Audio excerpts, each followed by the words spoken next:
اگر میری ملت کے اپنے جوان کے موبائل میں رنڈیوں کا ناچ ہو تو 10 محرم کو تو امام حسین کربلا میں تڑپ جاتے ہوں گے۔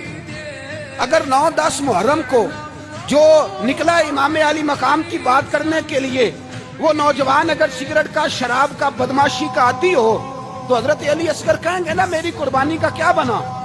وہ تو نکلے تھے عریانی اور فحاشی کے خلاف۔ اور اگر ملت کا جوان روز چوک میں کھڑے ہو کے لڑکیوں کو تاڑتا ہو تو حضرت علی اکبر تو اپنی قبر میں روتے ہوں گے کہ یہ اس قوم کے لیے جان دے دی جو آج جزیدی طریقوں پہ عمل کر رہی ہے، جو ساری رات گند دیکھ کے سوتی ہے، جو ساری رات بے حیائی، فحاشی اور عریانی میں لگی رہتی ہے، ان لوگوں کے لیے جان دے دی۔ اتنا ظلم ان شہیدوں کے ساتھ، اور 10 محرم کو دیگ پکا کے کہتا ہے میں امام حسین کا ماننے والا ہوں، میں امام علی مقام سے پیار کرنے والا ہوں۔